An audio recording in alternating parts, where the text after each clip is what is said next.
Number system में हम लोग एडिशन, सब्ट्रैक्शन, मल्टीप्लिकेशन, डिवीजन जैसे एप्लीकेशंस को बार बार यूज करते हैं। पुराने टाइम में लॉन्ग डिवीजन मेथड यूज किया जाता था किसी दो नंबर को डिवाइड करने के लिए। तो यूनान के एक मैथमेटिशियन है यूक्लिड, जिन्होंने अपना एक एप्लीकेशन दिया था इसी लॉन्ग डिवीजन मेथड पे, जिसको हम लोग यूक्लिड डिवीजन लेमा कहते हैं। इस यूक्लिड डिवीजन लेमा के अलावा उन्होंने यूक्लिड डिवीजन एल्गोरिदम भी दिया हुआ है। तो बड़ा कन्फ्यूजन सा होता है लेमा और एल्गोरिदम को डिफरेंशिएट करने में। तो इस वीडियो में हम लोग लेमा और एल्गोरिदम में डिफरेंस क्या है उसको डिस्कस करेंगे। और किसी भी लॉन्ग डिवीजन मेथड से जब हम एचसीएफ कैलकुलेट करते हैं तो वहाँ पे यूक्लिड डिवीजन, लेमा और एल्गोरिदम को कैसे यूज करेंगे उसको डिस्कस करेंगे और कुछ एग्जाम्पल हम लोग इसके देखेंगे। इस वीडियो का टॉपिक हम लोगों ने क्लास 10th की मैथमेटिक्स से लिया हुआ है। तो फर्स्ट चैप्टर में एचसीएफ का कैलकुलेशन आपको यूक्लिड डिवीजन, एल्गोरिदम और लेमा के बेस पे मिलेगा। तो चलिए हम लोग देखते हैं सबसे पहले यूक्लिड डिवीजन, लेमा और एल्गोरिदम है क्या और फिर उसको कैसे हम लोग अप्लाई करेंगे। तो यूक्लिड मैथमेटिशियन यूनान के, जिन्होंने दो चीज़ें बताई, एक लेमा और एक एल्गोरिदम। इन दोनों में कोई डिफरेंस खास नहीं है। जैसे आप कोई एक फार्मूला डिराइव करते हो तो वो फार्मूला हो गया लेमा, और उस फार्मूले का जो एप्लीकेशन है उसको यूज करके जो आप स्टेप यूज करते हो किसी भी प्रॉब्लम को सॉल्व करने के लिए, वो सारे स्टेप आ जाते हैं एल्गोरिदम के अंदर। तो लेमा में इन्होंने क्या बताया था कि जैसे मान लो आपके पास कोई दो इंटीजर्स हैं, पॉजिटिव ए एंड बी, और आप ए को बी से डिवाइड कर रहे हो। तो जब हम ए को बी से डिवाइड करेंगे तो आपको एक कोसेंट मिलेगा और एक रिमाइंडर मिलता है। तो यूक्लिड डिवीजन लेमा के अकॉर्डिंग क्या है कि जब आप किसी एक नंबर को दूसरे नंबर से डिवाइड करते हो तो आपको केवल दो नंबर मिलते हैं, और यही दोनों नंबर मिल के इसके रिलेशन को सेटिस्फाई करते हैं। यानी दुनिया में कोई तीसरा नंबर नहीं होगा जो इन दोनों के रिलेशन को सेटिस्फाई कर दे when A is divided by B. तो यूक्लिड डिवीजन लेमा क्या है? For the given positive integer A and B there exist a unique integers Q and R which satisfy the relationship between A and B. और इन्होंने इसके relationship को कैसे लिखा था कि जो ए होगा वो इक्वल होता है B into Q plus R. यहाँ पे जब हम इसको डिवाइड करते हैं तो आप लोग जानते रहिए, जिस नंबर को डिवाइड किया जाता है उसको हम लोग बोलते हैं डिविडेंड, और जिस नंबर से डिवाइड करते हैं उसको बोलते हैं डिवाइजर। डिवाइड करने के बाद जो आपको नंबर मिलता है उसको बोलते हैं कोसेंट, जो लास्ट में नंबर बच जाता है उसको कहते हैं रिमाइंडर। तो इसी रिमाइंडर, कोसेंट, डिविडेंड और डिवाइजर का ये रिलेशन है जिसको हम यूक्लिड डिवीजन लेमा कहते हैं। तो इनके अकॉर्डिंग क्या है कि आपके पास अगर कोई नंबर होता है तो उस नंबर में जो डिविडेंड होगा it is always equal to the divisor multiply quotient and plus remainder। यही यूक्लिड का डिवीजन लेमा है, जो एक एप्लीकेशन है, मीन्स एक सेटिस्फैक्ट्री स्टेटमेंट है जिसको हम अप्लाई किसी भी नंबर के लिए कर सकते हैं। यानी एक सेटिस्फैक्ट्री स्टेटमेंट को यूज करके हम दुनिया के हर एक स्टेटमेंट को प्रूव करते हैं। That one is the lemma. तो इसी लेमा को यूज करके हम लोग क्या करेंगे, एचसीएफ कैलकुलेट करते हैं। तो यहाँ पे आप जानते रहिए कि जो रिमाइंडर आर आपको मिलता है ये आपको इक्वल के बराबर भी मिल सकता है और इक्वल से बड़ा भी मिल सकता है, लेकिन इसकी वैल्यू कभी भी जो डिवाइज़र होता है डिवाइजर से बड़ा नहीं होता। डिवाइज़र हमेशा आपको इससे बड़ा ही मिलेगा, इसके बराबर भी नहीं मिल सकता। तो ये रिलेशन है आर का डिवाइज़र के साथ, तो इसको आप लोग जानते रहिए। तो ये तो हो गया लेमा। अब एल्गोरिदम में क्या होगा, हम इसी को यूज करते हैं और किसी भी नंबर को किसी दूसरे नंबर से डिवाइड करते हैं और उसको डिवाइड कंटिन्यू रखेंगे। तो जितने भी स्टेप हम लोग यूज करते हैं उन सभी स्टेप का जो सीरीज आपको मिलता है, that series is called algorithm. तो अभी हम उस सीरीज को समझेंगे। उसके लिए आपको 2-3 पॉइंट याद रखना है कि वो सीरीज आखिर हम लोग बनाते कैसे हैं। तो यूक्लिड डिवीजन एल्गोरिदम क्या हुआ, it is series of well defined step which gives a method for solving any specific problem.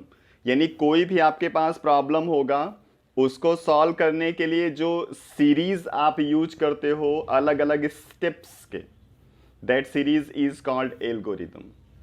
तो यहाँ पे एल्गोरिदम अगर लिखना होता है तो आपको कुछ स्टेप हैं जिनको फॉलो करना होता है। जैसे पहला स्टेप क्या होगा कि अगर आप ए को बी से डिवाइड करते हो, when A is divided by B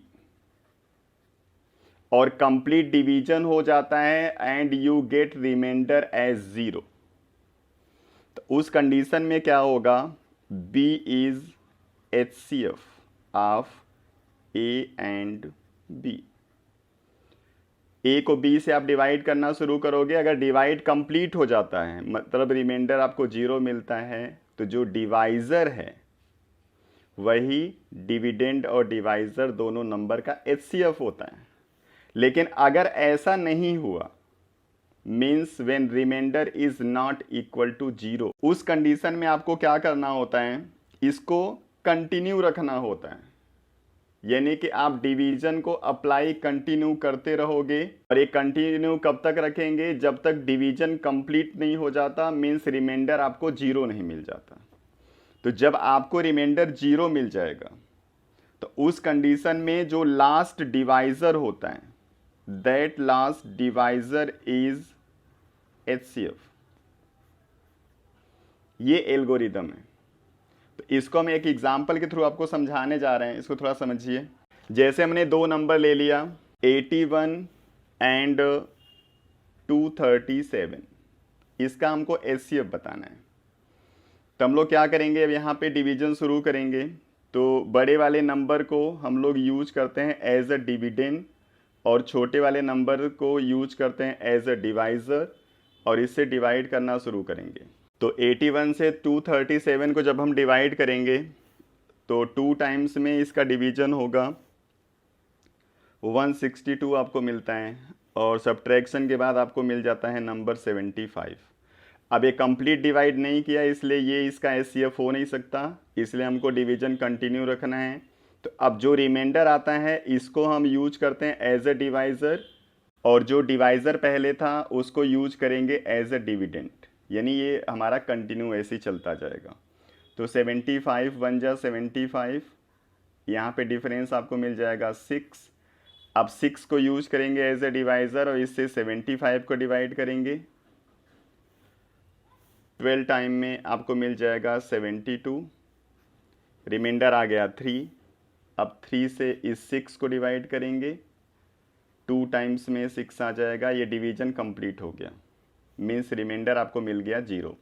तो जब रिमाइंडर 0 मिल जाता है तो उस कंडीशन में जो लास्ट वाला डिवाइज़र है, दैट डिवाइज़र इज HCF।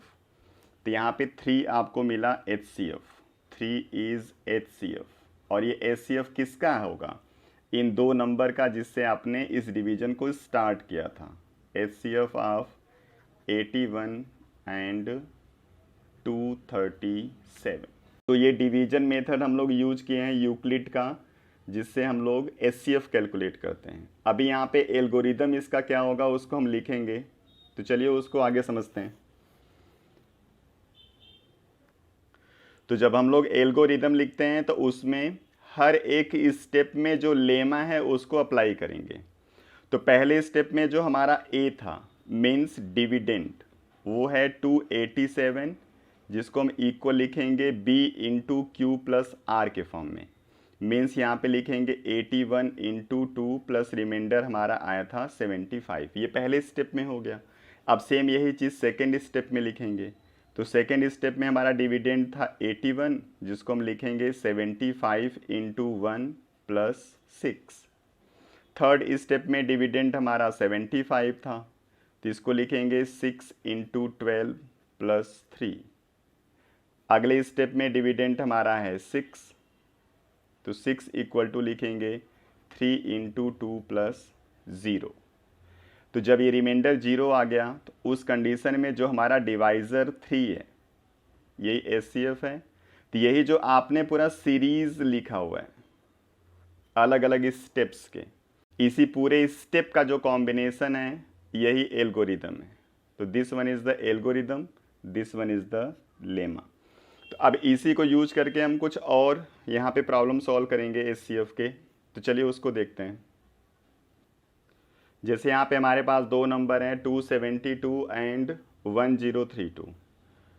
तो 1032 को हम डिवाइड करना स्टार्ट करेंगे 272 से। तो 3 टाइम्स में डिवाइड होगा and we get 816, reminder becomes 216 and 216 divide the 272 in one time, we get the remainder as 56. 56 act as divisor and divide the 216 in 3 times, we get 168, 48 left as remainder. When 48 divide 56 in one time, we get the remainder as 8, and 8 is divisor which divide completely the dividend 48 in 6 time. We get the remainder 0, and when we get the remainder 0, then the last divisor is the HCF and last divisor is 8. So 8 is HCF of 272 and 1032. This one is the answer. अब यहाँ पे step आप लोग फिर से समझ लीजिए जिसको प्रॉब्लम हो रही है। आपको करना कुछ भी नहीं है, बस छोटे नंबर से बड़े नंबर को डिवाइड करना स्टार्ट करिए। जो रिमाइंडर आपको बचेगा उसी रिमाइंडर से जो पहले नंबर आपने यूज किया था एज ए डिवाइजर उसको डिवाइड करना है। यहाँ पे रिमाइंडर मिल गया, अब इससे इसको डिवाइड करेंगे। फिर रिमाइंडर मिल गया, अब इससे इसको डिवाइड करेंगे। रिमाइंडर मिला, अब इससे इसको डिवाइड करेंगे। ये कंटिन्यू चलता रहेगा कब तक? जब तक r इक्वल टू आपको 0 नहीं मिल जाता। जैसे r इक्वल टू 0 मिल गया मतलब कि कंप्लीट डिवीजन हो गया। तो जो लास्ट डिवाइजन आप यूज किए होते हो यही हमारा एचसीएफ होता है। तो इसी को हम एचसीएफ लिख देते हैं। अब यहाँ पे अगर आपको एल्गोरिदम लिखना होगा तो आप एल्गोरिदम लिख दीजिए अलग अलग स्टेप में हुआ क्या है। तो पहले स्टेप से अगर हम लिखेंगे यहाँ से तो लिखेंगे 1032 और ये इक्वल होगा 272 इंटू 3। 272 से डिवाइड हमने किया था 3 टाइम्स में और रिमाइंडर आया था हमारा 216। ये पहला स्टेप हो गया एल्गोरिदम का। यहाँ से हम सेकेंड स्टेप लिखेंगे तो 272 इक्वल टू लिखेंगे 216 इंटू 1 प्लस 56। थर्ड स्टेप यहाँ से लिखा जाएगा 216 इक्वल टू 56 इंटू 3 प्लस 48। यहाँ से हम फोर्थ स्टेप लिखेंगे 56 equal to 48 into 1 plus 8। Next step यहाँ से होगा 48 इक्वल टू 8 इंटू 6 प्लस 0। इतने सारे जो स्टेप आपने लिखे हैं इन्हीं का जो सीरीज़ बना हुआ है ये एल्गोरिदम है। तो ये एल्गोरिदम हो गया। तो इस एल्गोरिदम को यूज करके हम लोग कुछ प्रॉब्लम सॉल्व करते हैं। वो प्रॉब्लम किस टाइप के होते हैं और उसका कैसा एप्लीकेशन होगा उसको अब हम आगे समझेंगे। तो चलिए हम लोग चलते हैं आगे। जैसे आपके पास एक प्रॉब्लम है कि 144 और 180 का HCF आपको मिला है 13m-3। तो आपसे कहेगा यहाँ पे m की वैल्यू बता दो। तो इसको सॉल्व करने के लिए सबसे पहले आपको HCF कैलकुलेट करना है। HCF कैलकुलेट आप फैक्टराइजेशन मेथड से भी कर सकते हो। तो जब एक वेरिएबल यहाँ पे होता है तो आप फैक्टराइजेशन मेथड या फिर डिवीजन मेथड कोई भी यूज करके HCF फाइंड कर सकते हो। तो चलिए हम लोग यहाँ पे डिवीजन मेथड को यूज करेंगे। 144 से डिवाइड स्टार्ट किया हमने 180 का, 1 टाइम में 144 आपको मिला, इसका रिमाइंडर आएगा 36। 36 से 144 को डिवाइड किया और ये डिवीजन 4 टाइम में कंप्लीट हो गया, रिमाइंडर 0 मिल गया। तो लास्ट हमारा डिवाइज़र 36 है, इट मीन्स 36 इज़ HCF। और यहाँ पे ये रिलेशन HCF का ही दिया हुआ है, यानी अब आप direct 13m-3 equal to HCF means 36 use कर सकते हो। अब इसको यूज करोगे तो m इक्वल टू आ जाएगा आपको 36 प्लस 3 डिवाइडेड बाई 13, 39/13 मीन्स 3। तो m की वैल्यू यहाँ पे 3 है। तो ये तो आसान होता है जब एक वेरिएबल दिया जाता है। जब दो वेरिएबल दिया जाता है फिर वहाँ पे एल्गोरिदम आपको यूज करना होता है। तो वो कैसे सॉल्व होगा, चलिए उसको समझते हैं। जैसे यहाँ पे क्वेश्चन नंबर 2 है, दो नंबर हमारे पास हैं 45 एंड 27 और इसका HCF इन्होंने दिया है 27x प्लस 45y के फॉर्म में और पूछा यहाँ पे x और y की वैल्यू क्या होगी।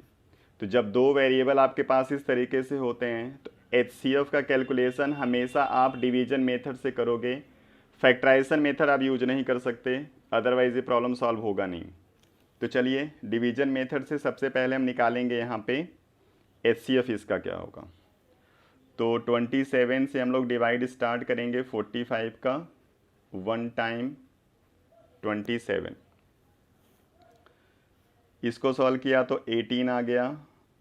18 से 27 को डिवाइड किया, 1 टाइम 18, 9, 9 से 18 को डिवाइड करेंगे 2 टाइम्स में डिवीजन कंप्लीट हो जाएगा, मीन्स रिमाइंडर 0 मिल गया, इसलिए यहाँ पे जो 9 होगा इट इज़ HCF। तो HCF आपको 9 मिल गया। अब ये HCF इक्वल टू लिखा हुआ है, लेकिन इसको सॉल्व करने के लिए आपको लिखना पड़ेगा सबसे पहले डिवीज़न एल्गोरिदम। तो चलिए डिवीज़न एल्गोरिदम लिखते हैं। तो पहले स्टेप से लिखोगे तो 45 इक्वल टू आपको लिखना पड़ेगा 27 इंटू 1 प्लस 18। सेकेंड स्टेप से लिखोगे तो 27 इक्वल टू आपको लिखना पड़ेगा 18 into 1 plus 9 and from third step you may write 18 as 9 into 2 plus 0। अब HCF आपने 9 लिखा हुआ है और ये 9 आपको यहाँ से भी मिल जाएगा और यहाँ से भी मिल जाएगा।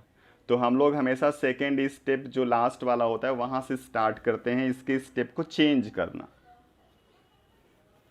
तो हमेशा हम यहाँ से स्टार्ट करेंगे और इन नंबर जो भी यहाँ पे इन्वॉल्व होंगे उसको तब तक चेंज करेंगे इन स्टेप को यूज करके जब तक हमारा रिलेशन इन दो नंबर्स के फॉर्म में नहीं आ जाता। जैसे यहाँ से HCF अगर हम 9 लिखना चाहें तो 9 इक्वल टू लिखेंगे, ये 18 इंटू 1 इधर आके माइनस होगा इसलिए आएगा 27 माइनस 18 इंटू 1। ये 1 का मल्टीप्लिकेशन लिखो ना लिखो कोई फ़र्क पड़ता नहीं है, अभी आपको समझाना है इसलिए मैं इसको मल्टीप्लाई 1 लिख दे रहा हूँ। अब यहाँ पे हम लोग क्या करेंगे, इसको कंपेयर करेंगे इसके साथ। तो अभी हमारा नंबर ये आया नहीं है, 27 तो यहाँ पे दिख रहा है लेकिन 18 यहाँ पे आया हुआ है जबकि हमको 45 चाहिए, इसलिए अगले स्टेप से अब हम 18 को चेंज कर देंगे। यहाँ से 18 अगर लिखेंगे तो क्या लिखेंगे 45 माइनस 27, क्योंकि 27 इधर आके माइनस हो जाएगा, तो हम 18 की जगह 45 माइनस 27 लिख सकते हैं। तो यहाँ पे चेंज कर दीजिए, 27 एज इट इज़ रहेगा। 18 की जगह हमने लिख दिया 45 माइनस 27, मल्टीप्लाई 1 है, कोई फ़र्क नहीं पड़ेगा। अगर कोई दूसरा नंबर मल्टीप्लाई में होता तो हम उसको यूज कर लेते हैं। इंटू 1 है इसलिए इंटू 1 हम लिख दे रहे हैं, वैसे इसका भी कोई मतलब है नहीं। अगर कोई दूसरा नंबर होता यहाँ पे तो उसका मल्टीप्लाई आपको दिखाना होता। तो ये हो गया 27 माइनस 45 प्लस 27। अब 27 एक ये और एक ये मिल के हो गया 2 बार, इसलिए लिखेंगे 27 मल्टीप्लाई 2 माइनस 45। इस नंबर को मल्टीप्लाई नहीं करना होता, बस ये 27 नंबर कितनी बार आया है उसको ये रिप्रेजेंट करता है, इसलिए नंबर ये अलग ही लिखना है आपको। अब इस स्टेटमेंट में 27 45 के फॉर्म में आपको इक्वेशन मिला हुआ है और यहाँ पे भी इसी फॉर्म में दिया हुआ है, तो बस ये भी HCF है, ये भी HCF है, इन दोनों को कंपेयर कर दीजिए। तो आपका जो नंबर आया है ये आया है, और यहाँ पे जो नंबर लिखा गया है वो लिखा हुआ है HCF equal to 27x plus 45y। अगर इन दोनों को कंपेयर करो तो x की जगह आपको दिख रहा है 2, इसलिए x की वैल्यू हम लिखेंगे 2। y के साथ यहाँ पे कोई नंबर दिख नहीं रहा है, मल्टीप्लाई में हम इस इंटू 1 लिख सकते हैं, इसलिए y की वैल्यू होगी 1। अब यहाँ पे आप याद रखिए, जब साइन आपका मिसमैच होता है तो हमेशा हम आंसर माइनस साइन के साथ लिखते हैं। तो साइन सेम रहेगा तो हमेशा हम पॉजिटिव साइन लिखते हैं। तो जब दोनों माइनस रहेंगे तब भी आप पॉजिटिव लिख दोगे, दोनों पॉजिटिव रहेंगे तब भी आप पॉजिटिव लिखोगे। एक नेगेटिव एक पॉजिटिव अगर हुआ यानी अपोजिट साइन तो हमेशा आपको माइनस लिखना होता है, इसलिए y की वैल्यू -1 होगी। चलिए एक दूसरा प्रॉब्लम देख लेते हैं। दो नंबर हमारे पास हैं 595 एंड 252। इनका HCF बोल रहे हैं इक्वल है 595m प्लस 252n। आपसे m और n की वैल्यू पूछा गया। तो चलिए सबसे पहले लॉन्ग डिवीजन मेथड से हम लोग इसको डिवाइड करते हैं और कैलकुलेट करते हैं HCF। तो 252 से डिवाइड किया 595 को, 2 टाइम्स में हमको मिल गया 504, डिफरेंस 91, 91 से डिवाइड किया 252 को, in 2 times we get 182, difference become 70, 91 divided by 70, in 1 time we get remainder as 21, 21 divide 70 in 3 times we get the remainder as 7, and 7 completely divide the 21 in 3 times means we get the remainder as 0। तो जैसे reminder हमको 0 मिलेगा तो फिर क्या हो गया, जो लास्ट डिवाइजर 7 था ये हमको मिल गया एज HCF। तो HCF हमको मिल गया 7। अब यहाँ पे हम लोग क्या करेंगे, डिवीज़न एल्गोरिदम पहले यूज करेंगे। तो डिवीज़न एल्गोरिदम लिखते हैं, पहले स्टेप से लिखेंगे तो 595 इक्वल टू हो जाएगा 252 इंटू 2 प्लस 91। फिर 252 को हम लोग लिखेंगे 91 इंटू 2 प्लस 70। फिर 91 को हम लोग लिखेंगे 70 इंटू 1 प्लस 21। फिर 70 को हम लोग लिखेंगे 21 into 3 plus 7, and then 21 become equal to 7 into 3 plus 0। तो यहाँ पे हम लोग अब इस सीरीज़ को लाने के लिए इसी सेकेंड स्टेप से इसको चेंज करना शुरू करेंगे, और तब तक हम इन स्टेप को यूज करके चेंज करते रहेंगे जब तक ये दोनों नंबर हमारा नहीं आ जाता। तो चलिए शुरू करिए। HCF हमारा आया था 7, वो 7 ये रहा। तो अगर यहाँ से हम लोग 7 HCF लिखेंगे तो हम लिखेंगे यहाँ से 70 माइनस 21 इंटू 3। इस 21 इंटू 3 को हमने इस तरफ भेज दिया। अब यहाँ पे अगले स्टेप से हम 21 को चेंज करेंगे, और अगले स्टेप से 21 आप लिखोगे तो आपको लिखना होगा 91 माइनस 70। 70 मल्टीप्लाई 1 है, मैं आपको पहले बोल रखा हूँ 1 की कोई मीनिंग है नहीं। तो यहाँ लिखेंगे 70 एज इट इज़ रहेगा, 21 की जगह लिखेंगे 91 माइनस 70, मल्टीप्लाई 3 था इसलिए मल्टीप्लाई 3 आपको लिखना पड़ेगा। 3 से अगर हम इसको मल्टीप्लाई कर दें, बाहर माइनस साइन भी लगाए तो साइन भी चेंज करना होगा, तो 70 इंटू 91 इंटू 3 प्लस 70 इंटू 3। अब 71 इंटू 3 ये और एक ये मिलके 70 अब आपको 4 बार दिख जाएगा, तो 70 इंटू 4 हम लिख सकते हैं माइनस 91 इंटू 3। अब अगले स्टेप से हम 70 को चेंज करेंगे। 70 को अगर हम लिखना चाहेंगे यहाँ से तो क्या लिखेंगे, 252 माइनस 91 इंटू 2, ये वैल्यू हम 70 की जगह यूज कर लेंगे। तो 252 माइनस 91 इंटू 2, इसको डिवाइड देखिए 4 से करना है क्योंकि आपने इसमें मल्टीप्लाई 4 लिखा हुआ है, इसलिए 4 से मल्टीप्लाई माइनस 91 इंटू 3। इसको सॉल्व करेंगे तो आ जाएगा 252 multiply 4 minus 91 multiply 8 minus 91 multiply 3। अब 91 8 टाइम्स यहाँ पे है, 3 टाइम्स यहाँ पे है, मिल के हो जाएगा 11 टाइम्स, तो 252 इंटू 4 माइनस 91 इंटू 11।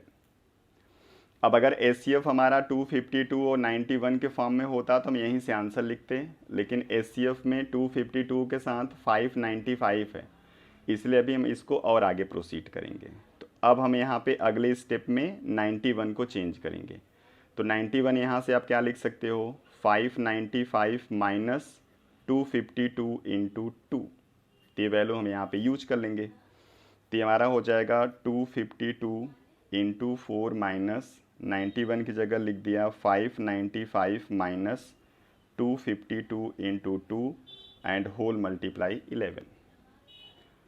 इसको सॉल्व करेंगे तो आ जाएगा 252 into 4 minus 595 into 11 plus 252 into 22। अब 252 22 टाइम्स ये है, 4 टाइम्स ये है, मिल के हो गया 252 इंटू 26 माइनस 595 इंटू 11। अब इस नंबर को अगर हम इसके साथ इक्वेट करें तो 252 के साथ यहाँ पे नंबर 26 है, यहाँ पे 252 के साथ n है, इसलिए n की वैल्यू आ गया 26। 595 के साथ यहाँ पे 11 है, यहाँ पे m, तो m की वैल्यू आ गई 11। इसका और इसका साइन अपोजिट है, ये प्लस में है ये माइनस में, इसलिए आंसर आपको माइनस में लिखना पड़ेगा। तो m की वैल्यू -11, n की वैल्यू 26 होगी। तो इस तरीके से यूक्लिड डिवीज़न लेमा और एल्गोरिदम को यूज किया जाता है। नेक्स्ट वीडियो में फिर किसी टॉपिक के साथ हम मिलेंगे। Thank you.